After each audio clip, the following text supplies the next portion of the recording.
আচলতে এগৰাকী মহিলা হৈ যেতিয়া সেই বৰ্ণনাটো পঢ়িছিলোঁ যে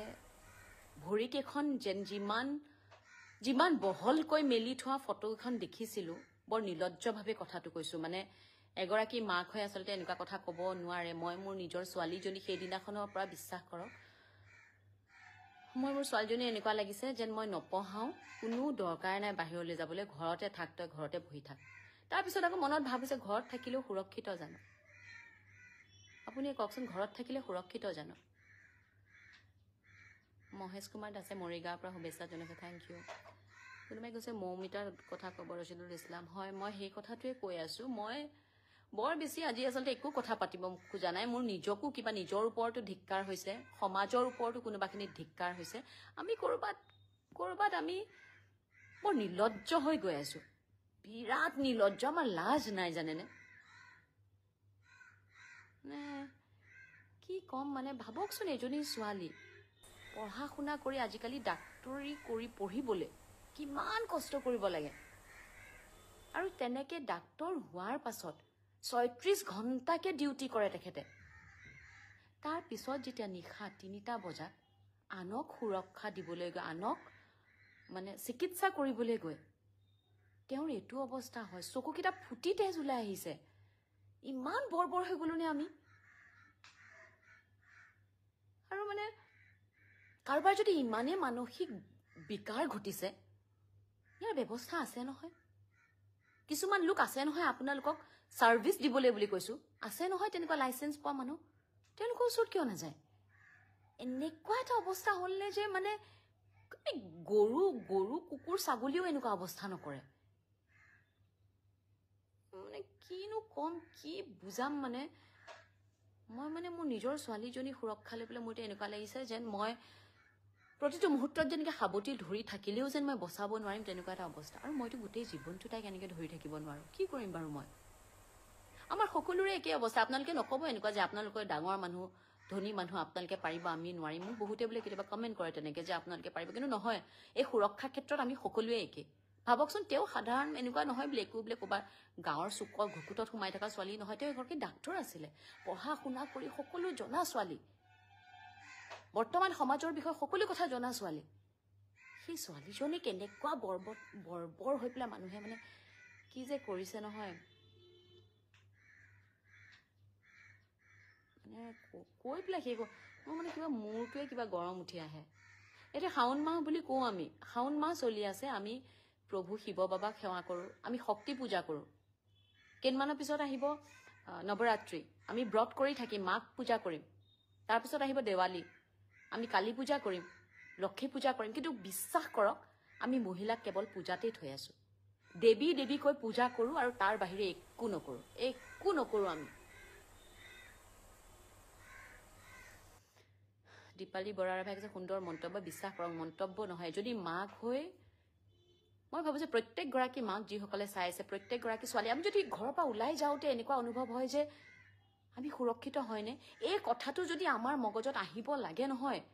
আমি মানুহ হিচাপে আচলতে ক'ৰবাত বৰ বেয়াকৈ ফেইল হ'লো মানে আমি মানুহৰ শাৰীত নাই এতিয়া এয়া কোনোবাই লিখিছে কৃষ্ণা মানুহক মহিলাক মাতৃভূমিৰ লগত কি লাভ হয় তুলনা কৰে ভাবকচোন আমাক পূজা কৰি নাথাকে জানো কন্যা পূজা আহে নহয় চাবচোন আপুনি দুৰ্গা গোসানী এদিন কন্যা পূজা কৰে নহয় ছোৱালীকেইগৰাকীক বহাই খুব ভৰিত আলতা লগায় ৫-৭ বছৰীয়া ছোৱালী পিছদিনাখন পেপাৰ খুলি পঢ়িব ৫ বছৰীয়া ছোৱালী এজনী ৰেপ কৰে সেই একেজনী ছোৱালীয়ে নহয় জানো মানে মই কি কম নহয় কি কম কেনেকৈ নিজৰ ছোৱালী মানে চাওক দে অকল মোৰজনীয়ে নহয় আপোনাৰজনী মোৰ ছোৱালী নহয় জানো আজি সেইগৰাকী ছোৱালী যদি মোৰ ভণ্টি হ'ল হয় মই চিঞৰি নুফুৰিলো হয় জানো প্ৰত্যেকজনে ভাবকচোন যে আমি অকল নিজৰ ছোৱালীজনী নিজৰ ভণ্টিজনী নিজৰ বাইদেউজনী কিয় ভাবোঁ সেইজনীও আমাৰ ছোৱালী নহয় জানো পৃথিৱীখন ইমান আগুৱাই গৈছে ঠিক আছে আমি আজি যৌনতাৰ কথা পাতিব লাজ পাওঁ কিন্তু যৌনতাৰ কথা মই ভাবোঁ খোলাকৈ পাতি এই মগজৰ বিকৃতি হোৱা মানুহবিলাকক এটা ঠাইলৈ পঠিয়াব লাগে যাতে চিকিৎসা হয় আৰু এনেকুৱা মানুহ পায় যাতে তেওঁলোকৰ সেই চিকিৎসাৰ কাম আহে মানে তেওঁলোকৰ সেই যিটো যিটো ক্ষুধা বুলি কৈছোঁ সেইটো পূৰণ হয় যাতে এনেকুৱা ঠাইলৈ পঠিয়াব লাগে মৰক তাতে গৈ পেলাই কিন্তু তাতে আমাৰ এই সমাজৰ মৰম লগা ল'ৰা ছোৱালীবিলাকক ধ্বংস নকৰিব মইনো কি ক'ম মই আবেগিক হৈছোঁ এইটো বাবে হয়তো মাক হৈ এতিয়া অনুভৱ কৰিছোঁ যে সেই মাকজনী কি হাহাকাৰ হৈছে মই তেওঁলোকৰ ঘৰৰ এগৰাকী কোন মাক নে মাহীয়েক মই নাজানো তেওঁ এগৰাকীয়ে কৈছে যে বিশ্বাস কৰক মোৰ ছোৱালীজনী মুখখন চাবলৈ নিদিলে দেখিকৈ কান্দিছে মই কিবা এটা সৰু ফুটেজ এটাই দেখিছিলোঁ মই ইমান ভালকৈ নাজানো দেই কথাটো মই ইমান নদি ক'ব নোৱাৰিম কোন হয় যেনেকৈ কৈছে নহয় শিয়ৰি যাব আপোনাৰ গাটো এজনী মাইকী মানুহ হৈ তেওঁ কৈছে ভৰিকেইখন কেনেকৈ বহলাই থৈছিলে কৈছে যে ভৰিকেইখন বহলাই থওঁতে কঁকালৰ আমাৰ যিখিনি এটা জইন আছে ন পিছফালে সেই জইনটো বোলে ভাঙা জানেনে ভাঙি পেলাইছে ভৰিকেইখন মেলি মেলি আৰু কি ক'ম মই আপোনাক বৰ লাজ লাগিছে মই এইবিলাক কথা সেইকাৰণে মই যে হয়তো কোনোবাই কৈছে যে আপুনি কিয় নকয় মই নোৱাৰোঁ ক'বলৈ আপুনি ভাবকচোন আপুনি সেই কষ্ট সেই সময়খিনি ভাবকচোন যদি কঁকালৰ এই যিখিনি আমাৰ ভৰি দুখন লাগি আছে এইখিনি যদি ভাঙি পেলাবলগীয়া হয় কি কৰিছিল চকুকেইটা যদি ফুটাই তেজ উলিয়াই দিয়ে কি কৰিছিল গোটেই গাটো কলা তেজ মৰা কি কৰিছিল আমি সকলোৱে জানো আৰু যে এই যে চবেই যে কৰি আছে ধৰক প্ৰটেষ্ট কৰি আছে খুব ভাল কথা ওলাই আহিছে কিন্তু এই প্ৰটেষ্ট চাবচোন আমাৰ কি হয় জানে আমি 15 দিন এমাহ আমাৰ গাত জুইটো জ্বলে নহয় তাৰপিছত নাইকিয়া হৈ যায় কাৰণ আমাৰ নহয় নিজৰ মোৰ গাতটোতো লগা নাই হৈছিলে কাৰোবাৰ গতিকে 15 দিন কৰিলোঁ এমাহ গ'লোঁ মোৰো নিজৰ কাম থাকে মই নিজৰ কামত লাগিলোঁ তাৰপিছত আকৌ আৰম্ভ হয় মোৰ মই ক'ত যে সমাধানটো হ'ব আৰু এটা খালি এটা অনুৰোধ মই মোৰ ফালৰ পৰা এটাই বুজি পালোঁ যে আমি আমাৰ ছোৱালীবোৰক ঘৰৰ সন্মান বচাই চলাবি বুলি কোৱাতকৈ আমি আমাৰ ল'ৰাবোৰক প্ৰথমতে শিকাওঁ যে ছোৱালীবোৰৰ সন্মান বচাই চলিবি মই মোৰ ল'ৰাটোক যাতে শিকাওঁ যে তোৰ ভনীয়েৰ যিজনী আনৰ ঘৰৰ ছোৱালীজনীও একেই মৰমতে ডাঙৰ কৰেও চবৰে একেবাৰে কলিজাটো হয় সেই ছোৱালীকেইজনী এনেকৈ আঘাত নিদিবি সেই কথাটো মই মোৰ সন্তানক মই সদায় কওঁ মই নাজানো ডাঙৰ হৈ কি কৰিব মই আজি এনেকুৱা নকওঁ যে মোৰ ল'ৰা ছোৱালীকেইটা বৰ ডাঙৰ বৰ ভাল মই সাংঘাতিক কিবা কৰিছোঁ কিন্তু মই সদায় বুজাবলৈ চেষ্টা কৰোঁ শিকাবলৈ চেষ্টা কৰোঁ সি যাতে অন্ততঃ নিজৰ ভনীয়েকক যিধৰণে মৰম কৰে আদৰ কৰে যত্ন লয় আন এগৰাকী ছোৱালীৰ প্ৰতিও যাতে সেইটোৱে থাকে তাৰ দায়িত্ব আহকচোন আমি সকলোৱে আমাৰ নিজৰ ল'ৰাবোৰক এইটো শিকাওঁ কি ঠিক হয়তো সিহঁত যেতিয়া ডাঙৰ হৈ পেলাই কাইলৈ পঢ়িলে 21-22 বছৰীয়া হ'ব তেতিয়া চাগে সমাজখন অকণমান ভাল হ'ব যদি এই একেটা মানসিকতাতে সিহঁত ডাঙৰ হয়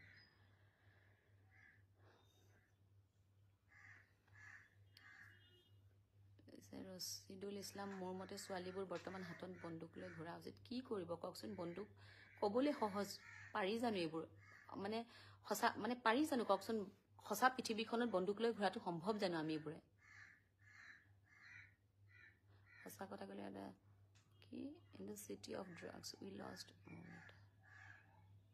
মই এতিয়া ড্ৰাগছৰ কথালৈ নাহোঁ ড্ৰাগছটো ইমান সুলভ হৈ পৰিছে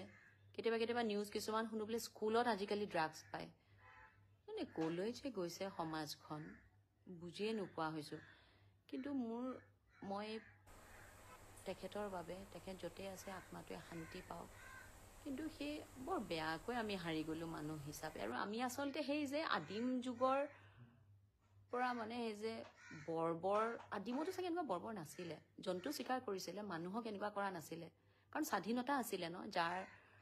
যিটো মন যায় খোলাকৈ তেওঁলোকে কৈছিল আজিকালিহে আমি ভাল মুখা এখন পিন্ধি থাকোঁ ভালকৈ থাকোঁ বাহিৰত দেখিবলৈ বৰ ভাল মানুহটো পিছত তাৰ কুকাণ্ডবোৰ শুনিলে দেখিব মন নাযায় বাইদেউ সিহঁতক যদি ফাঁচি নিদিয়ে একো লাভ নাই সঁচাকৈ কৈছোঁ এনেকুৱা এখন আইন আনিব লাগে যে এনেকুৱা কিবা এটা পালে লগে লগে মাৰি পেলাব লাগে বাহিৰত আছে নহয় বহুত ঠাইত এনেকুৱা আইন সঁচাকৈ কৰিব লাগে আৰু মই সেই ছোৱালীগৰাকী ঘৰলৈ সমবেদনা বুলি এনেকৈ কোৱাৰ বাহিৰে মইনো কি কৰিব পাৰিম আৰু কিন্তু একো সমবেদনা হ'ব নোৱাৰে যাৰ ঘৰত হৈছে সিহে গম পায় সেই মাকজনী চাগে চাওকচোন জীৱনটো আৰু কেনেকৈ টোপনি আহিবনে বাৰু ৰাতি শুলেতো প্ৰতিটো মুহূৰ্তত এনেকুৱা লাগিব মোৰ ছোৱালীজনীক এনেকুৱা মুহূৰ্ততে চাগে এনেকুৱা কৰিছিল আৰু এজন দুজন নহয় যিটো পঢ়ি আছোঁ মইতো নাজানো ভালকৈ যিটো নিউজবোৰ পঢ়ি আছোঁ যে কমেও 15-20জন মানুহ হ'ব লাগিব আপুনি ভাবিব পাৰেনে বা 15-20 জন মানুহ কি কম আৰু এইবোৰ কথা কৈ থাকিলে শেষ নহ'ব আজিও গুৱাহাটীত বহুকেইটা সংগঠনে প্ৰটেষ্ট উলিয়াইছে 8:30 বজাতো এটা প্ৰটেষ্ট আছিলে যিটোৱে মোক নিমন্ত্ৰণ জনাইছিল মই গুৱাহাটীত থাকিলে নিশ্চয়কৈ আহিলোঁ হয় যিহেতু এতিয়া বাহিৰত আছোঁ গতিকে আহিব পৰা নাই কিন্তু মই সকলোকে আহ্বান কৰোঁ ওলাই আহক অন্তত এষাৰ হ'লেও মাতক আৰু এটা কথা আমাৰ খুব দুখ লগা যে আমি ছ'চিয়েল মিডিয়াত বা মই যে মহিলাক লৈ মহিলাৰ সপক্ষে মহিলাৰ সবলীকৰণত যদি কিবা এটা লিখোঁ বহুত বেছি লাইক আহে মিলিয়ন ভিউজ আহে কিন্তু চাওকচোন প্ৰকৃততে আমি সেই মিলিয়ন ভিউজটো এনেকুৱা ভাল কামত কিয় লগাব পৰা নাই মই কি ক'ব খুজিছোঁ আপোনালোকে বুজিছে চাগে আমি ছ'চিয়েল মিডিয়াত খুব এক্টিভ কিন্তু এই একেটা কাম আমি আহকচোন আমি সঁচা আমাৰ জীৱনটোতো কৰোঁ বহুত বেছি দীঘলীয়া নকৰোঁ আপোনালোক সকলোৱে এইখিনি নিজৰ ইমান মূল্যৱান সময়খিনি দি মোৰ লগত কথা পাতিলে তাৰ বাবে যথেষ্ট ধন্যবাদ যদিও মই মোৰ নেশ্যনেল এৱাৰ্ড পোৱা খবৰটো আপোনালোকক পুনৰবাৰ দি আপোনালোকে দিয়া শুভেচ্ছাখিনিৰ কাৰণে ধন্যবাদ ক'বলৈ আহিছিলোঁ কিন্তু সেই কথাটোতে এইবাবে আৰম্ভ কৰিছোঁ যে এনেকুৱা দুখ লগা কথা এটা কৈ আৰম্ভ কৰাৰ পিছত আৰু সেইবোৰ কথা পাতিবলৈ মন নাযাব ভালে থাকক সকলো প্ৰত্যেকগৰাকী ছোৱালী প্ৰত্যেকগৰাকী নাৰীয়ে ভালে থাকক কিন্তু এটা কথা মনত ৰাখিব কেৱল মাত্ৰ 31 বছৰে এগৰাকী ডাক্তৰ বুলি নাভাবিব সিহঁতৰ চকুত 5 বছৰীয়া ছোৱালীজনীও সিহঁতৰ বাবে একেই 60 বছৰীয়া বয়স্ক মহিলাগৰাকীও একেই সিহঁতে কাকোৱে এৰি নিদিয়ে আমি সকলো সাৱধান হ'ব হ'ল আৰু এটা আমাৰ মহিলাৰ এটা দুখৰ কথা আমি মহিলাৰ শত্ৰু বুলি ক'ব লাগিব চাবচোন বহু ক্ষেত্ৰত এনেকুৱা কথা থাকে যে আমি মহিলাইহে মহিলাক পিছ পেলাই দিওঁ ক'ৰবা এটাত পঢ়িলোঁ বোলে তেওঁক বোলে এনেই কোনোবাই ভাবিয়ে কৈছে নে হয়ে নাজানো তেওঁক বোলে সেইটো সময়ত বোলে তাতে এগৰাকী মহিলাও উপস্থিত আছিলে মই নাজানো অৱশ্যে কথাটো কিমান সঁচা কিন্তু এনেকুৱা হ'ব পাৰে নেকি বা এগৰাকী মহিলা ভাবকচোন আমাৰ কোনোবা এজনী সেই সময়ত তাত উপস্থিত থাকিব পাৰিলোঁ হয় নেকি বাৰু মোৰতো মনে নকয় যে এজনী মহিলা থাকিব কিন্তু যদি আছিল কি অন্তৰৰ মহিলা বাৰু সেইজনী কি কলিজা বাৰু সেইজনী বাৰু হৃদয় বুলি কিবা বস্তু আছেনে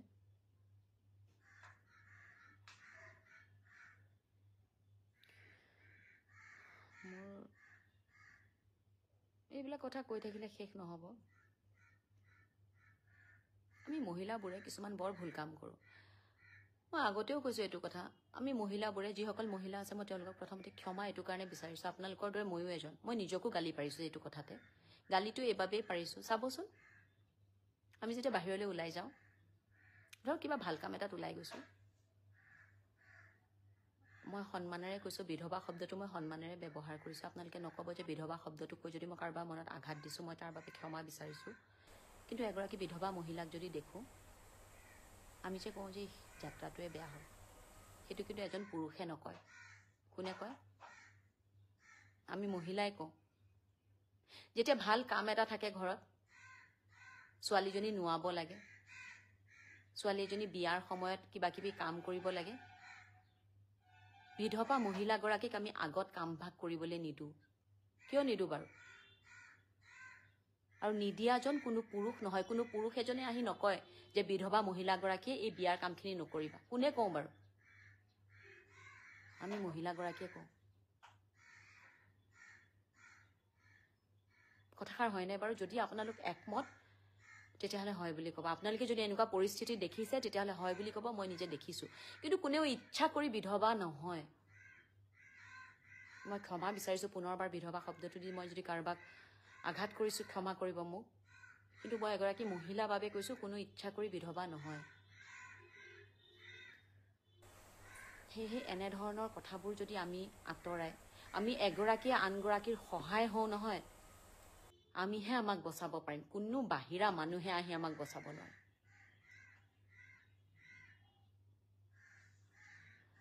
এই কথাকেইটা মোৰ মনত সদায় খুন্দিয়াই মই আজি যিকেইটা কথা কৈছোঁ বহুতে হয়তো গালি দিব মোক বহুতে ক'ব যে অদৰকাৰী কথা কিছুমান কয় বৰ ৱেষ্টাৰ্ণ হৈছে কিন্তু ৱেষ্টাৰ্ণৰ কথা নহয় আজি মই এগৰাকী মহিলা মই জানো সেই কষ্টখিনি মই অনুভৱ কৰোঁ যে এগৰাকী মহিলাৰ কেনেকুৱা হ'ব পাৰে তেওঁ মন নাযায় জানো ভাল কাম এটাত আগভাগ ল'বলৈ তেওঁ মন নাযায় জানো কিবা এটা ভাল এটা সময়ত ওলাই যাবলৈ তেওঁ যদি ওলাই যোৱা দেখাৰ লগে লগে মই যদি ভাল কাম এটা ইছৰাম কাক দেখা পালোঁ বুলি কওঁ কেনেকুৱা লাগিব বাৰু মানুহজনী তেওঁ জানো ইচ্ছা কৰি বিধৱা হৈছে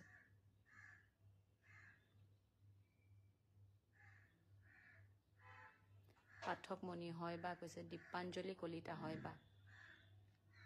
Altaf Hussain congratulation thank you Sumit Bhowal হয় বা ঠিক কৈছে সিমৰান চলিহা থেংক ইউ এই কথাকেইটাৰ কাৰণে মই কৈছোঁ যে আমি আমাৰ সহায় হওঁ আহক প্ৰত্যেকগৰাকী মহিলাই প্ৰত্যেকগৰাকীৰ হাতত ধৰি এইবাৰ কিন্তু এইটো প্ৰতিবাদ এনেকৈ শেষ নকৰিব মই যোনে যেনেকৈ প্ৰতিবাদ কৰে মই উভতি অহাৰ পিছত যদি অসমত কৰে ক'ত কৰে মোক জনাব মই থাকিম এই প্ৰতিবাদ এনেকুৱা নহয় যে হ'ব দেখাই পেলাই কোনোবা এজনক দি কিবা এটা ফাঁচি দিলে এনেকৈ নহয় সদায় সদায় আমাক ৰেপ কৰি থাকিব সদায় গতিকে আহক এইবাৰ আমি সকলোৱে একেলগে মাত মাতোঁ সজোৰে মাত মাতোঁ আৰু এগৰাকী আনগৰাকীৰ পুনৰবাৰ কৈছোঁ সহায় হওঁ সকলো ভালে থাকক ভগৱানে এনেকুৱা পৰিস্থিতি আৰু নানক আমি যাতে কোনো আমাৰ সন্তান ছোৱালী বোৱাৰী মাতৃ কাকো হেৰুৱাবলগীয়া নহয় মাতৃলৈকে কৈছোঁ নিৰ্লজ্জভাৱে মাতৃ শব্দটো কৈছোঁ মানে সকলো ভালে থাকক আৰু ইয়াৰ কিবা উচিত ব্যৱস্থা এটা হওক আৰু চাবচোন ভগৱান আছে এতিয়া হয়তো সেই কালপিতখিনি নোলাব পাৰে এদিন কিন্তু ওলাব আৰু সিহঁতে নিজৰ মতে শাস্তি পাব ভগৱানৰ ওচৰত প্ৰাৰ্থনা কৰিছোঁ মই খুব ভগৱান বিশ্বাসী মই ভগৱান মানে মই এটা শক্তিক বিশ্বাস কৰোঁ যিটো শক্তিয়ে আমাক চলাই আছে আমাক শুদ্ধ পথ দেখুৱায় গতিকে নিশ্চয় তেওঁ এটা পথ দেখুৱাব আৰু অতি সোনকালে দেখাওক